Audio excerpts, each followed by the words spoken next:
Kamareddy BJP MLA సంచలన వ్యాఖ్యలు చేశారు. 2028లో ముఖ్యమంత్రిని నేనే అంటూ కామెంట్ చేశారు వెంకటరమణారెడ్డి. 2028లో బీజేపీ అధికారంలోకి రావడం ఖాయమని చెప్పారు. నా జోలికి వస్తే రేవంత్ ప్రభుత్వం తప్పు చేస్తుందని అన్నారు కేవీఆర్. ప్రభుత్వ ఆసుపత్రుల్లో సౌకర్యాలు లేవు. దోమకొండలో 100 పడకల ఆసుపత్రిని నిర్లక్ష్యం చేశారు. ఇద్దరు సీఎంలపై గెలిచా, నన్ను ఆషామాషీగా తీసుకోవద్దన్నారు కేవీఆర్. రేపొద్దునే నేను ముఖ్యమంత్రి అవుతా, ఎందుకంటే నేను కూడా 2028కి ప్లాన్లోనే ఉన్నా, అయితే కూడా ఇడిచిపెట్టేది అయితే లేదు. మంత్రికి ఇప్పుడైనా రేవంత్ రెడ్డిని లోపలేసిన కేసీఆర్ తప్పు చేస్తే నన్ను గెలుపుకొని ఈ రాష్ట్ర ప్రభుత్వం తప్పు చేస్తుంది అని చెప్తున్నా. ఇక రాబోయే కాలం సమాధానం ఎట్లుంటుందో నేను చూపెడతా. ఇది ఈడికి ఆగేది కాదు. హాస్పిటల్ మెయింటెనెన్స్ కానీ, ఏరియా హాస్పిటల్ కానీ, జీజీహెచ్ కానీ ఏది ఉన్నా సరే ఆడ 100 పడకలకు చేసిన దోమకొండని అట్లనే ఉంచారు. ఈడున్న ఏరియా హాస్పిటల్ను బాన్స్వాడకు షిఫ్ట్ చేసారు. ఈడున్న దాంట్లోనే ఇరకబెట్టారు. మస్తికెక్కి ప్రభుత్వంలో ఉన్నామని చెప్పి ఇష్టం ఉన్నట్టు చేస్తే ఊరుకొంతందుకు సావు చచ్చి దద్దమ్మలు ఉంటే ఎమ్మెల్యే నోరు మూసుకొని కూర్చుంటూ ఉండొచ్చు. నాకు ఇది ఎమ్మెల్యే కన్నా ఎక్కువ నా ఇండివిజువాలిటీ ముఖ్యం. ఇవాళ ఇద్దరు ముఖ్యమంత్రుల మీద గెలిచిన ఆషామాషి వ్యవహారం కాదు. నేనేది గాల్లే గెలవలే, పార్టీ పేరు మీద గెలవలే. నేను కష్టపడితే గెలిచినాం, పార్టీ సాయంతో గెలిచినాం, పార్టీ నన్ను నమ్మింది, టికెట్ ఇచ్చింది, ప్రజలు నన్ను ఆశీర్వదించారు, నేను గెలిచిన. రేపొద్దునే నేను ముఖ్యమంత్రి అవుతా, ఎందుకంటే నేను కూడా 2028కి ప్లాన్లోనే ఉన్నా, అయితే కూడా ఇడిచిపెట్టేది అయితే లేదు. మంత్రికి ఇప్పుడైనా రేవంత్ రెడ్డిని లోపలేసిన కేసీఆర్ తప్పు చేస్తే నన్ను గెలుపుకొని ఈ రాష్ట్ర ప్రభుత్వం తప్పు చేస్తుంది అని చెప్తున్నా.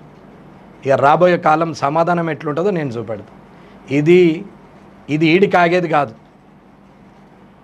హాస్పిటల్ మెయింటెనెన్స్ కానీ, ఏరియా హాస్పిటల్ కానీ, జీజీహెచ్ కానీ ఏది ఉన్నా సరే ఆడ 100 పడకలకు చేసిన దోమకొండని అట్లనే ఉంచారు. ఈడున్న ఏరియా హాస్పిటల్ను బాన్స్వాడకు షిఫ్ట్ చేసారు. ఈడున్న దాంట్లోనే ఇరకబెట్టారు. మస్తికెక్కి ప్రభుత్వంలో ఉన్నామని చెప్పి ఇష్టం ఉన్నట్టు చేస్తే ఊరుకొంతందుకు సావు చచ్చి దద్దమ్మలు ఉంటే ఎమ్మెల్యే నోరు మూసుకొని కూర్చుంటూ ఉండొచ్చు. నాకు ఇది ఎమ్మెల్యే కన్నా ఎక్కువ నా ఇండివిజువాలిటీ ముఖ్యం. ఇవాళ ఇద్దరు ముఖ్యమంత్రుల మీద గెలిచిన ఆషామాషి వ్యవహారం కాదు. నేనేది గాల్లే గెలవలే, పార్టీ పేరు మీద గెలవలే. నేను కష్టపడితే గెలిచినాం, పార్టీ సాయంతో గెలిచినాం, పార్టీ నన్ను నమ్మింది, టికెట్ ఇచ్చింది, ప్రజలు నన్ను ఆశీర్వదించారు, నేను గెలిచిన.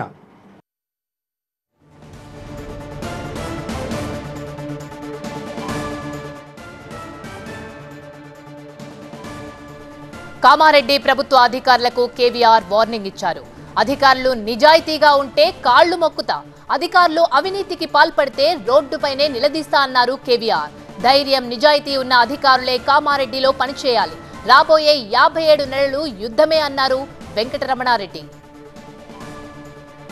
నేను అధికారులు సిన్సియర్గా ఉన్న వాళ్ళకు కాళ్ళు మొక్కే రకం. నేను అధికారులు కరప్టెడ్ అయితే గల్లబట్టి రోడ్డు మీద బట్టలు ఉడదీస్తాను, నేను ఇడిచిపెట్టాను కాదు.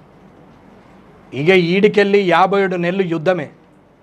ధైర్యం ఉన్నోడు, నిజాయితీ ఉన్నోడే కామారెడ్డిలో పనిచేయాలి. ధైర్యం లేదు, నిజాయితీ లేదు, మాతోని కాదు అనుకున్న వాళ్ళు సపరేట్గా వాలంటరీ ట్రాన్స్ఫర్లు చేసుకొని పోండి. స్ట్రైట్ అవే ఇది చెప్తున్నా. నేను జనానికి ఇదే చెప్తున్నా, అధికారులకు ఇదే చెప్తున్నా. నేను చేంజ్ కోరుతున్నా. నేను